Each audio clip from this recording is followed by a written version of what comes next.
Bienvenue à un nouvel épisode de Écouter même de loin avec Mathieu Boss-Fortin. Un dicton inventé, ça prend des clowns pour diriger d'autres clowns sur scène. Alors, des productions drôles de monde pour la pièce La Grande Demande. Je reçois le metteur en scène et le comédien Maya et Mathieu. Merci d'être au rendez-vous aujourd'hui. Merci de nous accueillir. Merci beaucoup. La Grande Demande, une histoire romantique, drôle aussi. Maya, Mathieu, est-ce que vous pouvez me parler de cette pièce? Oui, je peux peut-être introduire et Mathieu pourra poursuivre. En fait, cette pièce fait très, très longtemps qu'elle existe et a eu plusieurs parcours. En fait, au départ, tu as parlé de clown, c'est quand même un bel addon parce que ça, c'est maintenant un spectacle de Commedia dell'arte. Mais à la base, la première étape, c'était vraiment un petit spectacle de clown de 20 minutes qui était présenté à l'extérieur dans un cadre précis pour un festival, donc qui était joué par... un ancien interprète qui travaille avec moi, Olivier Etier, avec qui j'ai collaboré à l'écriture. Donc, Olivier a fait la première étape d'écriture et moi, j'ai fait la deuxième étape qui a transposé, en fait, à la Commedia dell'arte. Et donc, ce spectacle a été joué plusieurs fois, là. Puis là, au niveau de l'année, c'est difficile d'y revenir, mais je te dirais au moins en 2005, 7, 8, 9, là, dans ces alentours-là. Et ensuite, il a été repris par plusieurs interprètes dans la compagnie. Et depuis 2011, non, un peu après 2011, hein, Mathieu, toi, c'est depuis 2017? Moi, c'était à la sortie du conservatoire, fait que 2017. Ouais.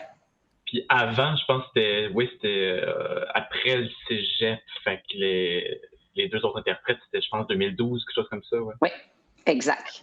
Donc, à partir de 2017, j'ai eu envie de reprendre le spectacle parce qu'il y avait beaucoup de demandes de Commedia dell'arte.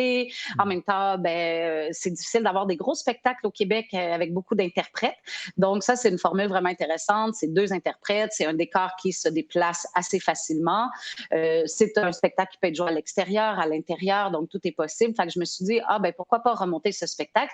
Et Mathieu et moi, on s'est rencontrés quand même il y a très longtemps. Là, Mathieu a été mon étudiant. Oui. Mathieu a été mon étudiant au Cégep Saint-Laurent. J'enseigne au département de théâtre. Wow. Et il a été mon assistant aussi quand il était en 2e année. Je l'ai coaché pour ses auditions du conservatoire. Donc, on a une petite histoire. Puis là, ça allait de soi que si je reprenais le spectacle, que j'avais envie que ce soit lui qui travaille qui prenne le rôle d'Arlequin. Donc, depuis ce temps, c'est Mathieu qui interprète Arlequin et je ne suis pas déçue de mon choix. Oh, c'est gentil. La Commedia dell'arte, c'est un style que je reconnais, je peux voir, mais de ce que je comprends, il y a certains protocoles ou certaines choses qu'on doit quand même respecter pour être dans le paramètre, si je peux dire. Est-ce que vous pouvez m'expliquer un peu ce que ça comprend, la Commedia dell'arte?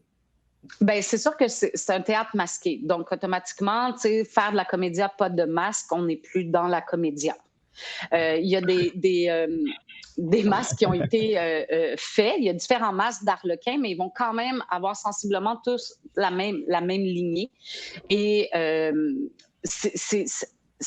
c'est de la gestuelle d'abord parce qu'au 16e siècle, il n'y avait pas de parole non plus. C'était ce qu'on appelle du gromelot, donc du langage inventé qui était joué sur la place publique. Donc, c'est des codes souvent aussi que les Italiens avaient, par exemple, des trucs comme ça ou de mangiare. Donc, la gestuelle, elle est très précise. Fait que c'est sûr que quand le spectacle pour adultes qu'on travaille aussi, que Mathieu travaille dessus, c'est autre chose. On a les autres personnages, on a le pantalone, on a le capitaine.